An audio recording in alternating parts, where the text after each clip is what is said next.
मित्रों, हम लोग इससे पहले की कथा में जान चुके हैं कि ताजुलमुल्क की वजह से ताजुलमुल्क के पिता का आंख अंधा क्यों हुआ और उनके भाई वेश्या के चंगुल में कैसे फंस गए हैं। तो जो लोग इससे पहले वाले वीडियो नहीं देखे हैं वो ताजुलमुल्क का इससे पहले वाला अध्याय देख सकते हैं। तो चलिए आगे बढ़ते हैं। दोस्तों, जब ताजुलमुल्क को धनी व्यक्ति के घर काम करते हुए कई महीने बीत गए और अपनी नौकरी से उसने कुछ रुपया भी जमा कर लिया, तो एक दिन उसने धनी व्यक्ति से प्रार्थना की और ताजुलमुल्क ने कहा कि हे स्वामी, इस नगर में मेरा एक बहुत अच्छा मित्र रहता है। अगर आपकी आज्ञा हो तो मैं 2-4 घड़ी के लिए उसके पास हो आया करूं। इससे मेरा दिल भी बदल जाया करेगा और मेरे मित्र को भी प्रसन्नता होगी। सेठ ने उसे अनुमति दे दी और कहा, अच्छा ठीक है, तुम अपने उस मित्र से मिल आओ। इस तरह राजकुमार रोजाना पासासारी खेलने वालों के पास जाने लगा और उनसे पासासारी खेलना भी सीखने लगा। जब उसे उस खेल का ज्ञान अच्छी प्रकार से प्राप्त हो गया तो उसने अपने मन में सोचा कि अब उसे उसी वेश्या से पासासारी खेलनी चाहिए तथा ईश्वर की रचना का वृतांत देखना चाहिए। वह देखना चाहता था कि वह वेश्या कैसे प्रत्येक व्यक्ति को उस खेल में हरा देती है। एक दिन वह उसके दरवाजे पर जा पहुंचा, जहां पहुंचकर उसकी नजर एक बूढ़ी स्त्री पर पड़ी। उसके पास से गुजर रहे एक व्यक्ति से पूछा कि यह बूढ़ी स्त्री कौन है। उस व्यक्ति ने बताया कि यह औरत उस वेश्या की नौकरानी है। वह वेश्या बिना इसके पूछे कोई काम नहीं करती है। तब ताजुलमुल्क ने सोचा कि अब उसे कोई न कोई बहाना तलाशना पड़ेगा। यही सोच विचार करता हुआ वह वहां से वापस लौट आया। एक दिन जब वह फिर वहां गया तो फिर वही बूढ़ी औरत दिखाई पड़ी। वह वेश्या के घर के द्वार पर बैठी हुई थी। ताजुलमुल्क ने उस बूढ़ी औरत के पास जाकर पहले उसे सलाम किया, उसके बाद उसके पैरों में अपना सर रखकर फूट फूट कर रोने लगा। तब उस बुढ़िया ने उससे पूछा, तू कौन है और इस तरह पागलों की तरह फूट फूट कर क्यों रोता है। तब ताजुलमुल्क ने उस बुढ़िया को बताया, मैं इस नगर में परदेसी हूँ, सिवाय भगवान के मेरा कोई भी सहारा नहीं है। पूर्व दिशा में मेरा घर है। मेरे घर में मेरे साथ मेरी दादी रहती थी, जो कि मर चुकी है। मेरी दादी बिल्कुल तुम्हारे जैसी दिखती थी। यदि तुम मेरे दुख को समझकर मेरी मदद करो तो मैं जीवन भर तुम्हारा दास बनकर रहूंगा। मैं तुम्हें अपनी दादी की तरह ही मानूंगा। ऐसा ही चापलूसी भरी बातें करके ताजुलमुल्क बुढ़िया के हृदय में समा गया। बुढ़िया का कलेजा पिघल गया तो वह ताजुलमुल्क से बोला, ऐ युवक, मेरा भी इस संसार में कोई नहीं है। मैं बिल्कुल ही अकेली हूँ। आज से तू मेरा पोता और मैं तेरी दादी हूँ। तब ताजुलमुल्क ने उससे कहा, दादी साहिबा, मैं एक सेठ के यहाँ पर नौकरी करता हूँ और उसकी सेवा करना भी मेरे लिए बहुत आवश्यक है, इसलिए मैं तुम्हारे पास रोजाना नहीं आ सकता। मैं कभी कभी मिलने आ जाया करूँगा। उस बुढ़िया ने कहा, कोई बात नहीं है बेटा, जैसी तुम्हारी मर्जी। राजपुत्र ने उससे कह तो दिया था कि मैं रोजाना नहीं आ सकूंगा, मगर फिर भी वह समय निकालकर रोज वहां जाने लगा तथा उस बुढ़िया औरत की सेवा करने लगा। इसी तरह एक दिन राजकुमार कुछ रुपए लेकर उस बुढ़िया औरत के पास गया और उससे कहा, दादी साहिबा, यह मेरे पास कुछ रुपए हैं, इन्हें तुम अपने पास संभाल कर रख लो। जब कोई आवश्यक कार्य हो तो उसमें इन रुपयों को खर्च कर देना। वह बूढ़ी औरत बोली, नहीं बेटा, मैं तेरे रुपए लेकर क्या करूंगी। भगवान का दिया सब कुछ मेरे घर में है, मुझे किसी चीज की कमी नहीं है। अगर तुझे कुछ चाहिए तो सब कुछ तेरा ही तो है, सो जैसे चाहे खर्च करना। जब राजकुमार को लगने लगा कि बुढ़िया उस पर बहुत विश्वास करने लगी है और उसके प्रति बहुत दयालु है, तो तब एक दिन उसने बुढ़िया से पूछा, दादी, क्या तुम जानती है कि यह वेश्या पासासारी खेलती है और इस खेल में कोई भी नहीं जीत पाता है। क्या तुझे इसका कारण पता है? अगर तुझे इसका कारण पता है तो मुझे अवश्य बता। बुढ़िया ने उससे कहा, हे पुत्र, यह बहुत ही गुप्त भेद है, इसकी चर्चा किसी से मत करना। अगर तुमने इसका भेद कहीं खोल दिया तो मेरे रहने का कोई ठिकाना न रहेगा और वह वेश्या भी मुझे इसकी कड़ी सजा देगी। ताजुलमुख ने उससे कहा, राम राम, कैसी बात कर रही हो दादी? अपने पाँव पर भी कोई कुल्हाड़ी मारता है क्या? बुढ़िया ने उसे बताया, हे पुत्र, उस वेश्या ने एक बिल्ली और एक मूसा पाल रखा है। उसने उन दोनों को यह सिखा रखा है कि बिल्ली अपने सिर पर एक दीपक रखे रहती है और मूसा उसकी परछाई में बैठा रहता है। जब उसकी बाजी नहीं आती तो बिल्ली दीपक को झिलमिला कर देती है और मूसा पासे पलट देता है। इस तरह वह जीत जाती है। परंतु आज तक कोई भी खिलाड़ी यह भेद नहीं जान सका। जो भी व्यक्ति खेला वह हार कर यहाँ से लज्जित होकर चला गया। ताजुलमुख को अब इस रहस्य के बारे में पता चल चुका था। इससे निपटने के लिए वह कोई योजना सोचने लगा। काफी सोच विचार करने के पश्चात उसके दिमाग में एक योजना आ गई। उस योजना पर अमल करने के लिए एक दिन वह बाजार गया और वहां से एक नेवले का बच्चा खरीद लाया। वह उस नेवले के बच्चे को रात दिन यह सिखाने लगा कि जब भी वह चुटकी बजाए तब वह अंगरखे से कूदकर बाहर निकल आए। जब नेवले का बच्चा यह पूरी तरह सीख गया तो वह बुढ़िया के पास जा पहुंचा और उससे बोला, दादी, मैं इस नौकरी से बिल्कुल भी प्रसन्न नहीं हूँ और न ही इस काम में मेरा मन लगता है। अगर तू मुझे 1000 रुपये दे सके तो मेरा मुझ पर बड़ा आसान होगा। मैं उस रुपये से कोई व्यापार शुरू करूंगा। उस बुढ़िया ने कहा, बहुत अच्छी बात है बेटा। और फिर वह ताजुलमुख को एक कोठरी के अंदर ले गया। वहां ले जाकर उसने ताजुलमुख से कहा, ये सारे रुपये तेरे ही हैं, जितने चाहे उतने ले ले। तब राजपुत्र ने अपने हाथ में 1000 रुपये लिए और अपने स्वामी के पास जा पहुंचा। अपने सेठ के पास जाकर उसने अपने सेठ से कहा कि हे स्वामी, मेरे मित्रों में से मेरे एक मित्र का विवाह है।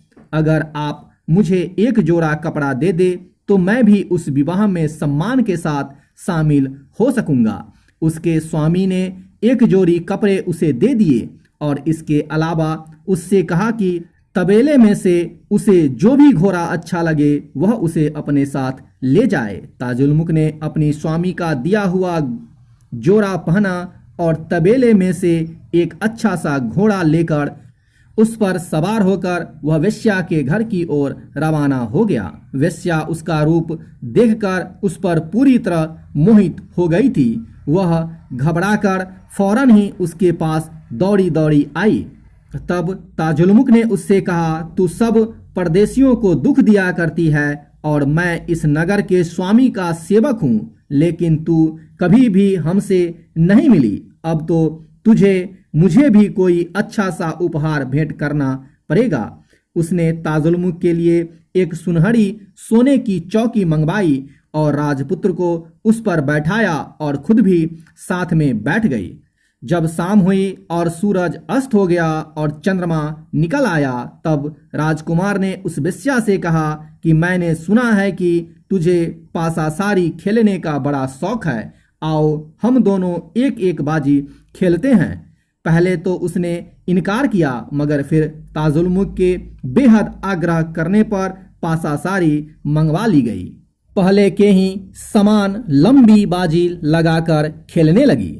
पहली बाजी राजपुत्र जानबूझकर हार गया। वेश्या ने वह बाजी अपनी बिल्ली और मूसा की सहायता से जीत ली। आगे जैसे ही वेश्या ने दूसरी पासासारी फेंकी वह उसके अनुरूप नहीं पड़ी तो बिल्ली ने अपना सिर हिलाया और मूसा ने चाहा कि पासा पलट दे। तभी ताजुलमुख ने चुटकी बजाई। चुटकी बजाते ही उसके अंगरखे से नेवले का बच्चा बाहर निकल पड़ा। मूसा नेवले को देखते ही भाग गया। वह भला फिर कहाँ ठहर सकता था। बिल्ली ने भी डरकर दीपक को नीचे गिरा दिया और वहां से भाग खड़ी हुई। तब राजपुत्र ने वेश्या से कहा, क्या तुम्हारे इस घर में एक दीपक भी नहीं है क्या? इस पर वेश्या बहुत शर्मिंदा हुई। वह एक जराऊ दीवट मंगवाकर उस पर दीपक रखकर फिर से खेलने लगी। कहने वालों ने कहा है कि उस रात राजपुत्र ने 7 करोड़ रुपए जीते। इतने में ही सुबह हो गई। उनका खेल भी बंद हो गया। ताजुलमुख ने उस वेश्या से कहा, अब मेरे स्वामी के भोजन करने का समय हो गया है, इसलिए अब मैं यहाँ और नहीं रुक सकता। अगर मैं ठीक समय पर वहां नहीं पहुंचा तो मेरे मालिक मुझे दंड देंगे। यह कहकर ताजुलमुख ने जो भी रुपया उससे जीता था वह उसने वेश्या के पास ही रहने दिया ताकि वह शाम को आकर दोबारा खेल सके। फिर वहां से सीधा अपने स्वामी के पास लौट आया। शाम तक उसने अपने स्वामी का काम किया तथा संध्या होते ही वह घोड़े पर सवार होकर, जो कि पवन के समान चलता था, पुनः वेश्या के घर जा पहुंचा। वेश्या ने फिर उसे जराऊ चौकी पर बैठाया। दोनों ने बैठकर एक साथ भोजन किया। भोजन करने के पश्चात वेश्या ने पासासारी मंगवाई और 1 करोड़ रुपए की बाजी लगाकर खेलने लगी। कहते हैं कि वह खिलाड़िन वेश्या आधी रात बीतने तक लगभग 100 करोड़ रुपए हार चुकी थी। उसने आश्चर्यचकित होकर अपने आप से कहा कि हे ईश्वर, क्या मेरी कर्म रेखा मिट्टी है जो मैं इससे लगातार हार रही हूँ? क्या मुझे ताजुलमुख के साथ जाना होगा? उसके बाद ताजुलमुख ने उससे कहा, अब तो तेरे पास कुछ भी नहीं रहा और आधी रात भी बीत चुकी है। अब यह आधी रात किस प्रकार गुजरेगी? इसलिए जो पूर्व और पश्चिम के राजपुत्रों को तूने अपने यहाँ कैद किया हुआ है उनको इस बार बाजी पर लगा दे। अगर तू इस बार बाजी में जीत गई तो मैं तेरे सारे रुपए और धन वापस कर दूंगा। अगर मैं जीत गया तो तू उन सबको अपनी कैद से मुक्त कर देगी। यह बात सुनकर वेश्या तुरंत राजी हो गई। फिर बाजी लगाई। राजपुत्र ने थोड़ी देर बाद वह बाजी भी जीत ली। तब उस वेश्या ने कहा कि मैं एक आखिरी बाजी और खेलती हूँ। अगर इस बार मैं जीत गई तो अपने हारे हुए सारे सामान वापस ले लूंगी और यदि हार गई तो मैं जीवन भर तेरी दासी बनकर रहूंगी। राजपुत्र के भाग्य के दीपक उस दिन बहुत प्रकाशित थे। उसने वह बाजी भी जीत ली। तब वह वेश्या हाथ जोड़कर उसके सामने खड़ी हो गई और उससे बोली, परमेश्वर की दया से मैं आपकी दासी बनी हूँ। कई राजाओं ने मेरे लिए अपनी अवस्था को खो दिया, परंतु मैं किसी के हाथ नहीं आई। तुमने अपने भाग्य से मुझे पा लिया है। अब यह घर तुम्हारा है। तुम आनंद पूर्वक इस घर में रहो। यह सुनकर ताजुलमुख ने उससे कहा, यह मुझसे नहीं होगा। मेरे ऊपर एक बड़ा भारी काम है। मुझे हर हाल में उस काम को पूरा करना है। अगर ईश्वर ने चाहा तो उससे निपटकर हम फिर दोबारा मिलेंगे। आगे ताजुलमुख ने उससे कहा, यदि तुमको उचित लगे तो तुम 12 साल तक मेरी प्रतीक्षा करना और यह वेश्यावृत्ति का कार्य त्याग कर सत्य कर्म की राह पर चलना। ईश्वर का ध्यान सदैव करना। वेश्या ने राजपुत्र से कहा, तुम अभी युवा हो और मार्ग में बड़ी कठिनाइयों का सामना करना पड़ेगा। तुम्हें बहुत से दुख झेलने पड़ेंगे। तुम अभी जाने के लायक नहीं हो। अगर तुम्हें उचित लगे तो मुझे भी उस काम के बारे में बताओ। मैं भी तुम्हारे साथ चलूंगी। अब तुम्हारे बिना मुझे यह घर एक बंदी खाना लगेगा। उसके काम को जानने की जब उसने बहुत ज्यादा हठ की तब राजपुत्र ने उससे कहा कि मेरा नाम ताजुलमुख है। मैं तुर्किस्तान के बादशाह जैनुलमुख का पुत्र हूँ। ईश्वर की इच्छा से मेरे पिता की आंखों की रोशनी चली गई। हकीमों और वैद्यों का विचार है कि मेरे पिता की आंखों की रोशनी गुलबकाबली के फूल या फिर पत्तों से ही उसकी आंखें वापस आ सकती है। कोई और औषधि उसके लिए बेकार है। उसी दिन से मेरे भाई, जो कि कुछ दिन पहले से तेरे बंदी गृह में कैद थे, बकाबली का फूल लाने के लिए ही राजमहल से निकले थे। मैं भी गुप्त रूप से उनके पीछे लगा हुआ था। वे न जाने कैसे तेरे छल में आकर फंस गए। मैं सैकड़ों बहाने बनाकर तुझ तक पहुंचा और तुझे इस खेल में हरा दिया। अब मैं गुलबकाबली की तलाश में जा रहा हूं। यदि वह मेरे हाथ लग गया तो ठीक है, अगर नहीं लगा तो मैं अपने प्राणों से हाथ धो बैठूंगा। पूरा किस्सा सुनकर वेश्या ने उससे कहा कि हे राजपुत्र, किसमें इतनी शक्ति है कि आपको वहां तक आसानी से पहुंचा दे। हे राजपुत्र सुनो, वकाबली परियों के राजा के बेटी हैं। उनके बगीचे में एक फूल है जिसे गुलबकाबली कहते हैं, परंतु उसकी चार दीवारी को सांप भी नजर उठाकर नहीं देख सकता। कई सहस्त्र राक्षस उस फूल की रक्षा करते हैं। किसी व्यक्ति में इतनी शक्ति नहीं है कि बिना परी की आज्ञा के कोई व्यक्ति फूल के पास भी पहुंच सके। बहुत सी परियां उस फूल की रक्षा करने के लिए हवा में रहती है ताकि कोई पक्षी भी पर न मार सके। इसके अलावा धरती पर सांप और बिच्छू भी पहरा देते हैं ताकि कोई मनुष्य सुरंग आदि मार्ग के द्वारा भी उस फूल तक न पहुंच सके। हे राजपुत्र, तुम इस चक्कर में न ही पड़ो तो अच्छा होगा। यह सत्य है, परंतु परमेश्वर मेरे इस दुख को दूर करेगा। मैं उसकी सच्ची प्रीत को जानता हूँ। तू मेरे छोटे डील डॉल पर मत जा। इतना कहकर ताजुलमुख ने वेश्या से बोला, अब तेरे लिए यही उचित है कि तूने जो पूर्व और पश्चिम के राजाओं को कैद कर रखा है, तू उसे आजाद कर दे। भगवान तुझे भी नरक के दुख से बचाएगा। यह सब कहकर उसने वेश्या से विदा मांगी। इसके पश्चात ताजुलमुख ने उस वेश्या के घर से बकावली का फूल लाने के लिए प्रस्थान कर गया।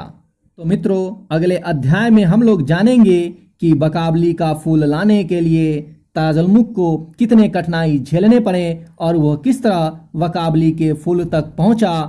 तो आप अगले अध्याय में इसकी आगे की कथा सुनेंगे।